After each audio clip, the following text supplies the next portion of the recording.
Wahyu itu adalah al-i'lam minallahi ta'ala liman yunabbi'uhu bi amrin diniyyin au ikhbarin bi amrin ma.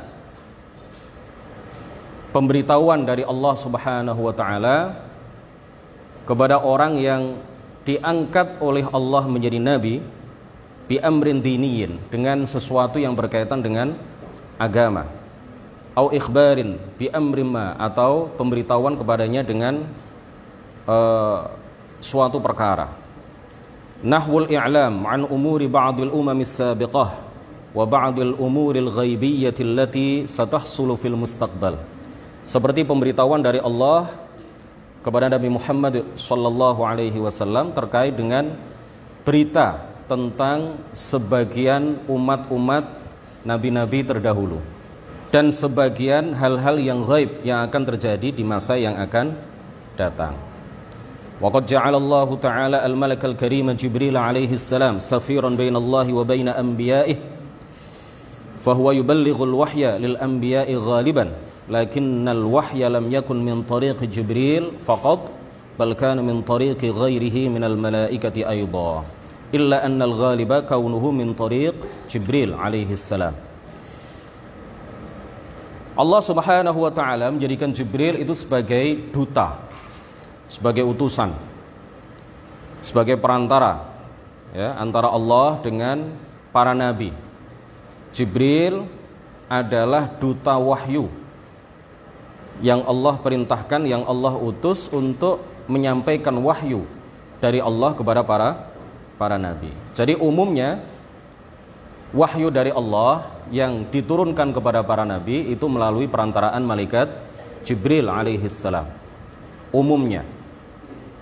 Meskipun sebagian wahyu yang diturunkan oleh Allah Subhanahu wa taala kepada beberapa nabi itu tidak melalui perantaraan malaikat Jibril, tetapi melalui perantaraan malaikat yang lain. Tetapi umumnya yang dijadikan oleh Allah Subhanahu wa taala sebagai perantara, sebagai duta, sebagai utusan yang menyampaikan wahyu kepada para nabi adalah malaikat Jibril alaihi salam. Kemudian di Sahih Al-Bukhari diceritakan di sana dari sahabat, dari Sayyidah Aisyah radhiyallahu anha, terkait dengan awal mula turunnya wahyu yang dibawa oleh malaikat Jibril kepada Nabi Muhammad sallallahu alaihi wasallam. Saya bacakan hadis terkait dengan awal mula turunnya wahyu. Hadisnya panjang, nanti akan saya ringkas. Qalat Aisyah radhiyallahu anha, awwalu ma budi'a bihi Rasulullah sallallahu alaihi wasallam minal wahyi ar-ru'ya as-salihah fin naumi ay as-sadiqah. Awal mula diturunkannya wahyu kepada baginda Rasulullah sallallahu alaihi wasallam adalah berupa mimpi-mimpi yang indah dan mimpi-mimpi yang benar yang menjadi kenyataan. Faqad jaa fil hadits ar-ru'ya as-salihatu juz'un min 60 min 46 juz'an minan nubuwwati. Diceritakan di dalam sebuah hadis bahwa mimpi yang indah atau mimpi yang benar itu adalah bagian dari 46 dari kenabian. Ya, adapun hadis zahabatin nubuwwatu, ada hadis lain yang juga diriwayatkan oleh Imam Al-Bukhari di mana Rasulullah sallallahu alaihi wasallam menjelaskan zahabatin nubuwwatu wa baqiyat al-mubasysyirat. Kenabian itu telah hilang, kenabian itu telah pergi ya bersamaan dengan meninggalnya Rasulullah sallallahu alaihi wasallam. Artinya tidak ada lagi orang yang diangkat menjadi nabi setelah Rasulullah sallallahu alaihi wasallam meninggal dunia. Wa baqiyat al-mubasysyirat, yang tersisa adalah mimpi-mimpi yang indah, kabar-kabar gembira. Wa baqiyat al-mubasysyirat, yang masih tersisa, yang masih ada saat ini adalah apa? Al-mubasysyirat, kabar-kabar gembira. Qila, dikatakan kepada Rasulullah sallallahu alaihi wasallam, wa mal mubasysyiratu ya Rasulullah, kabar-kabar gembira itu apa wahai Rasulullah sallallahu alaihi wasallam? Qala Rasulullah mengatakan ar-ru'ya as-salihatu, mimpi-mimpi yang indah. Hadis ini artinya adalah ba'dan nabiyyi Muhammad la nabiyya wa la yanzilul wahyu ala nabiyyin jadid ba'dahu lakinna ar-ru'ya as-salihata la budda ya mustamirrah. Jadi sekali lagi, berdasarkan hadis ini para ulama mengatakan bahwa setelah Rasulullah Shallallahu Alaihi Wasallam tidak akan turun wahyu. Sepeninggal Rasulullah Shallallahu Alaihi Wasallam tidak ada nabi baru yang diangkat menjadi nabi yang Allah turunkan wahyu kepadanya.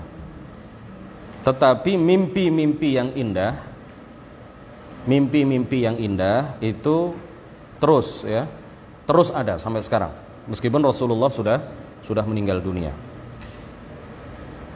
Fayu'awwad as-salihuna 'an inqita'il wahyi bil mara'i as-salihah. Jadi orang-orang saleh sepeninggal Rasulullah sallallahu alaihi wasallam, karena wahyu itu tidak ada lagi, maka diganti dengan apa? Mimpi-mimpi yang indah.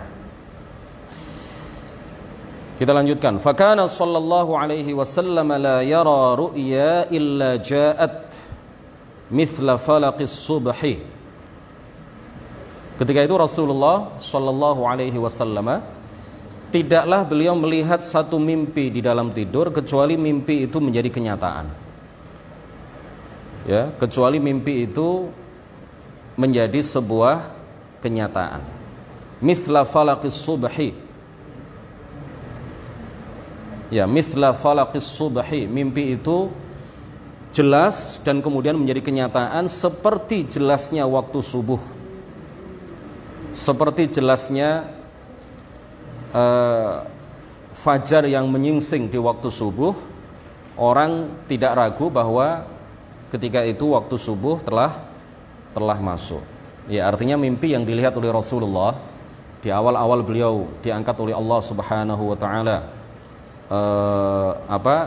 menjelang beliau diangkat oleh Allah Subhanahu wa taala menjadi nabi, sebelum beliau diturunkan wahyu kepadanya, beliau beberapa kali atau sering kali melihat mimpi-mimpi yang kemudian menjadi kenyataan.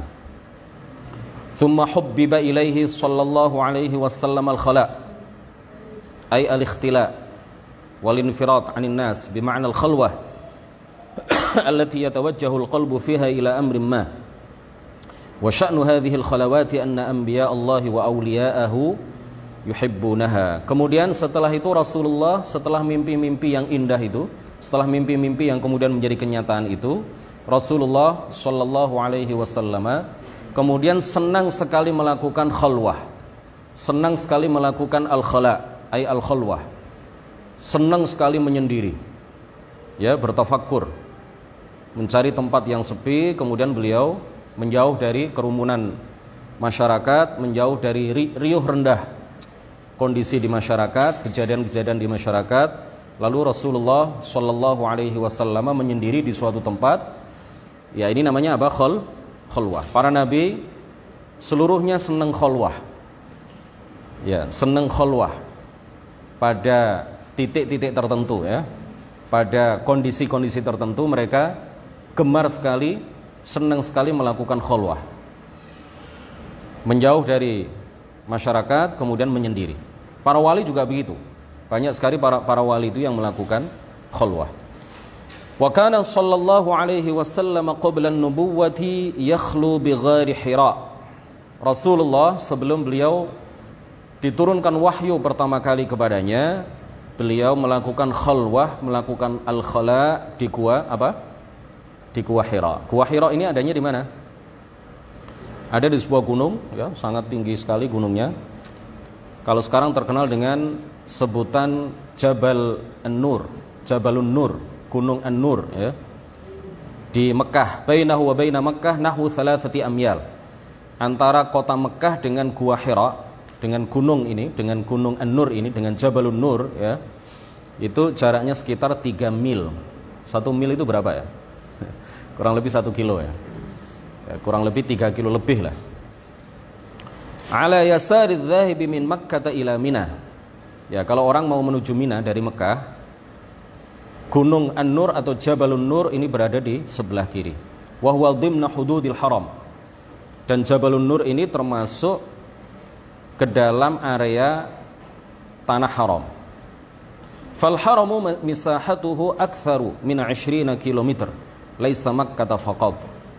Jadi tanah haram di Mekah, area tanah haram, wilayah tanah haram di Mekah itu mencapai 20 kilo. Ya, bukan hanya di kota Mekah yang termasuk area haram, ya. Tanah suci. Haram itu artinya di sini artinya apa? Suci. Jadi tanah suci di Mekah itu bukan hanya di kota Mekah, tapi sampai meluas sekitar 20 km. Dan Jabal Nur yang di atasnya ada Gua Hira itu termasuk tanah suci, termasuk tanah haram. Wa kana an-nabiyyu sallallahu alaihi wasallam yamkuthu bidakhilil ghar fayatahannathu fihi. Lalu Rasulullah sallallahu alaihi wasallam melakukan tahannuts di Gua Hira. Melakukan tahannuts di Gua Hira. Apa itu tahannuts? Tahannuts adalah wa huwa ta'abbudu, melakukan ibadah.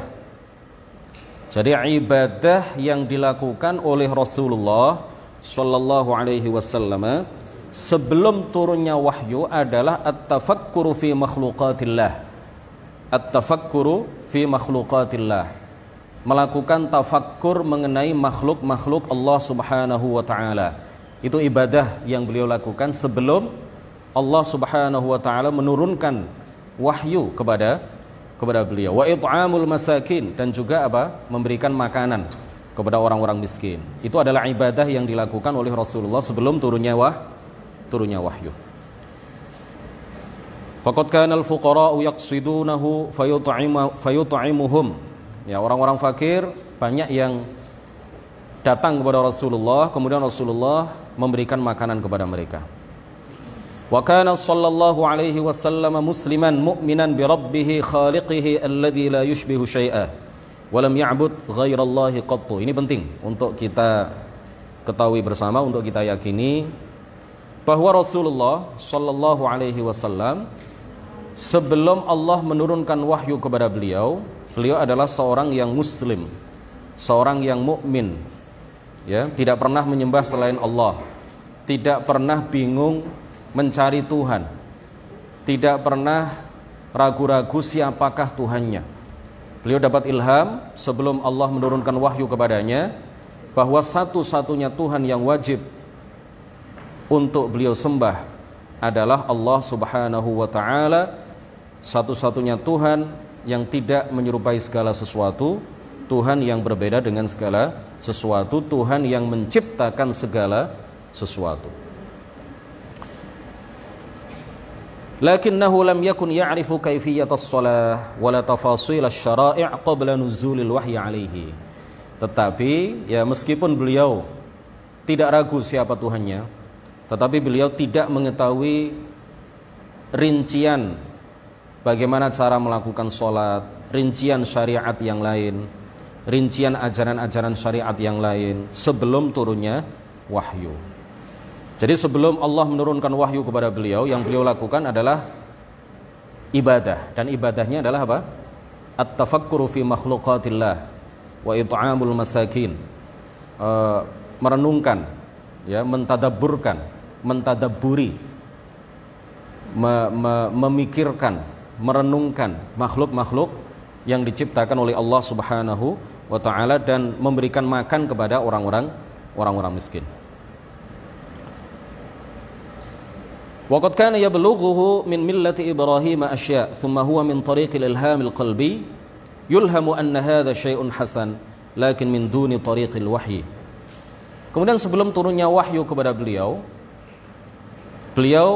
mendapatkan informasi beberapa hal ajaran Nabi Ibrahim, ajaran yang dibawa oleh Nabiullah Ibrahim alaihissalam. Kemudian beliau dapat ilham di dalam hatinya bahwa ini adalah baik, lalu beliau kerjakan. Tetapi itu bukan wahyu, karena waktu itu Allah Subhanahu wa taala belum menurunkan wahyu kepada beliau. فما فعله الرسول قبل نزول الوحي عليه مما يوافق شرعه الذي أنزله الله عليه من تلك الأفعال يقال له سنة أيضا. Jadi apa yang beliau lakukan sebelum turunnya wahyu yang sesuai dengan syariat yang kemudian Allah turunkan kepada beliau, maka ini juga disebut sunnah. Ya, ini juga disebut apa? Sunnah. Wa kana sallallahu alaihi wasallam yatahannathu fi ghari Hira al-ayyam wal layali dhawatil adad ay al-katsirah. Jadi ini saya bacakan hadisnya bersama syarahnya, mamzuj ya. Campur antara hadis dengan lafaz hadis dengan syarahnya. Hadisnya panjang sekali, diriwayatkan oleh Imam Al-Bukhari di dalam kitab Sahih Al-Bukhari. Hadis yang menceritakan tentang awal mula turunnya wahyu yang dibawa oleh malaikat Jibril kepada baginda Rasulullah sallallahu alaihi wasallam. Rasulullah beribadah atau tahannuts, melakukan ibadah ta'abbud di Gua Hira itu beberapa malam. Ya. Beberapa hari dan beberapa malam. Qabla an yanzi'a ila ahlihi, sebelum beliau pulang ke istri tercinta beliau Khadijah. Ya. Wa yatazawwadu lidzalika thumma yarji'u ila Khadijah fayatazawwadu limithliha. Jadi beliau beberapa malam pergi ke Gua Hira. Pernah lihat Gua Hira? Tinggi sekali. Saya pernah lewat, tapi pernah melewati Jabal Nur dan melihat betapa tingginya Gua Hira. Tapi saya belum pernah naik ke atas ya. Mudah-mudahan nanti umroh berikutnya atau haji, mudah-mudahan kita semuanya berangkat haji sama-sama. Amin ya rabbal alamin. Nanti kita bisa napak tilas ya. Kita mudah-mudahan dimudahkan oleh Allah Subhanahu wa taala untuk mendaki Gunung Nur, Jabal Nur, sehingga sampai ke puncaknya kemudian masuk ke Gua Hira. Ya. Betapa lelahnya kalau seandainya ada banyak orang yang cerita ke saya, betapa capeknya ya mendaki Jabal Nur untuk sampai ke puncaknya, untuk sampai ke Gua Hira. Itu betapa capeknya, betapa tingginya. Ini Rasulullah sallallahu alaihi wasallam ketika itu belum ada bis, belum ada alat transportasi seperti sekarang. Beliau berjalan kaki. Ya, beliau mendaki gunung. Sekarang sudah dibuatkan jalan setapak ya untuk naik ke Gua Hira. Tapi pada waktu itu masih gunung atau Jabal Nur ini masih alami, masih sulit untuk didaki, masih sulit untuk dinaiki. Tapi Rasulullah sallallahu alaihi wasallam karena beliau senang tahannuts, senang khalwah, maka yang beliau lakukan adalah apa?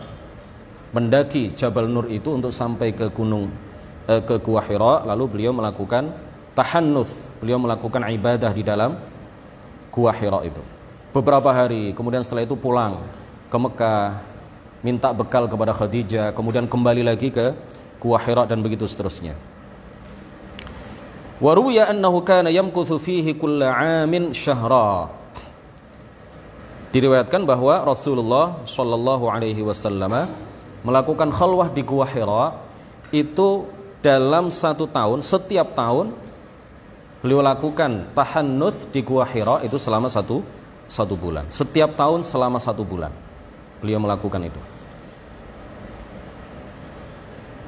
Wa kana sallallahu alaihi wasallam fi ibtida'i amrihi ba'idan jiddan minal mukhalatat hatta minal ahli wal mali wal 'iyal. واستغرق في بحر الأذكار القلبية فانقطع عن الأضداد واستشعر حصول المراد وظهر له الأنس والخلوة. Kemudian Rasulullah sallallahu alaihi wasallam pada awal-awalnya ya menjelang Allah menurunkan wahyu kepada beliau menjauhkan diri dari masyarakat, dari keluarganya, senang menyendiri ya.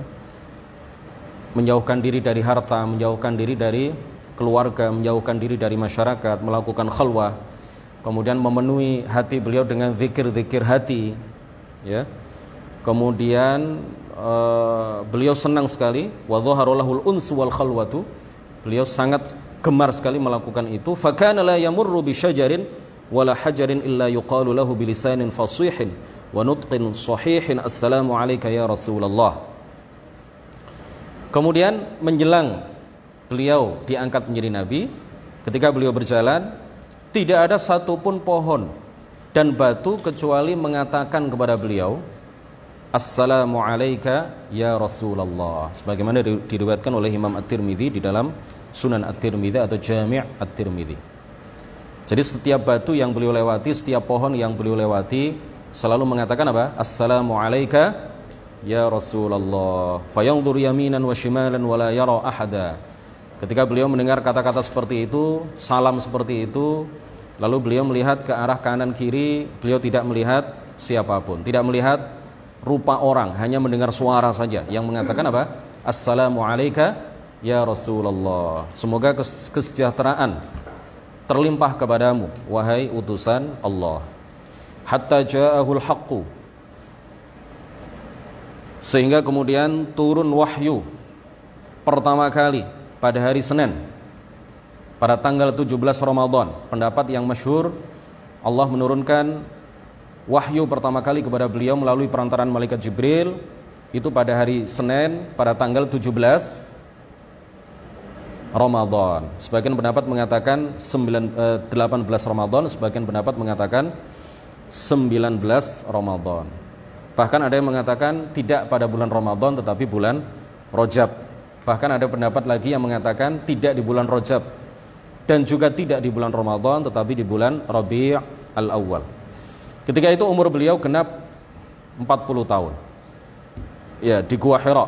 Faja'ahul malaku, malaikat Jibril mendatangi beliau. Malaikat Jibril berdiri antara langit dan bumi. Dhahara lahu bainas sama'i wal ardi. Beliau menampakkan, Jibril menampakkan dirinya berada di antara langit dan bumi. Wa qala abshir ya Muhammadu ana Jibril wa anta Rasulullah ila hadhil ummah. Terimalah kabar gembira wahai Muhammad, aku adalah Jibril, malaikat utusan Allah, dan engkau adalah utusan Allah untuk umat ini.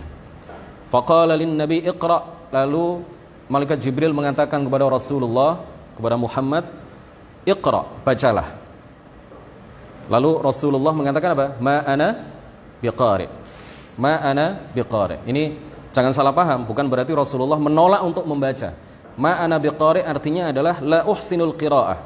Saya tidak bisa membaca.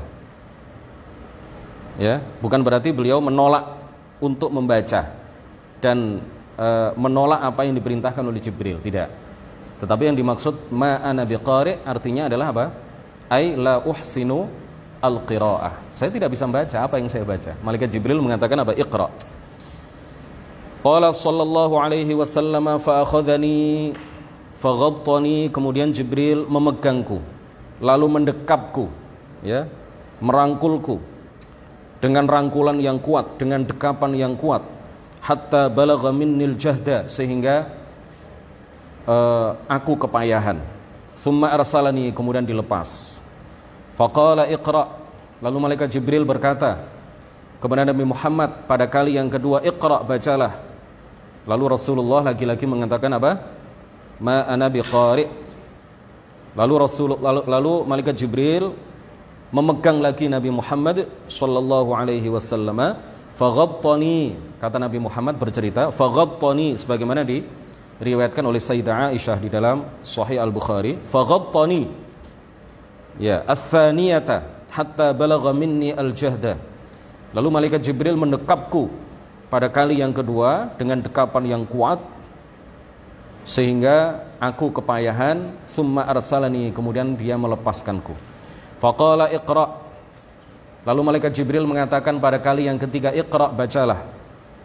Faqultu ma ana biqari, lagi-lagi aku, kata Rasulullah, mengatakan ma ana biqari, saya tidak bisa membaca. Qala, lalu Rasulullah menceritakan fa akhadhani faghattani ats-tsalitsata. Lalu malaikat Jibril memegang tubuhku lalu mendekap dan merangkulku. Tsumma arsalani, pada kali yang ketiga, tsumma arsalani, kemudian melepaskan aku. Faqala iqra ya Muhammad bismi rabbikal ladzi khalaq. Lalu malaikat Jibril mengatakan apa? Iqra bismi rabbikal ladzi khalaq. Khalaqal insana min 'alaq. Iqra wa rabbukal akram alladzi 'allama bil qalam 'allamal insana ma lam ya'lam. Lalu setelah itu thumma daraba Jibrilul arda bi'aqibihi fanaba'a ma'un fatawadda'a minhu sallallahu alaihi wasallam ba'da an 'allamahu kaifiyatal wudu. Lalu malaikat Jibril menghentakkan tumitnya ke muka bumi, ke tanah, lalu mengalirlah ya air dari dalam bumi. Kemudian malaikat Jibril mengajarkan tata cara wudhu kepada baginda Nabi Muhammad sallallahu alaihi wasallam. Kemudian baginda Nabi ya dari air yang muncul dari tanah tadi, mengalir dari tanah secara deras ya, setelah tanah itu dihentak atau setelah malaikat Jibril menghentakkan tumit kakinya ke bumi tadi, kemudian mengalir air. Lalu Rasulullah berwudu dengan air tersebut. Thumma shalla bihi rak'atain. Kemudian Rasulullah sallallahu alaihi wasallam thumma shalla bihi rak'atain wa Rasulullah sallallahu alaihi wasallam muqtadin bihi. Lalu malaikat Jibril salat 2 rakaat dan Rasulullah mengikutinya ya, bermakmum kepadanya. Ini hadisnya masih panjang, tetapi ini adalah ringkasan terkait dengan hadis yang menceritakan kepada kita mengenai awal mula turunnya wahyu kepada Nabi Muhammad sallallahu alaihi wasallam.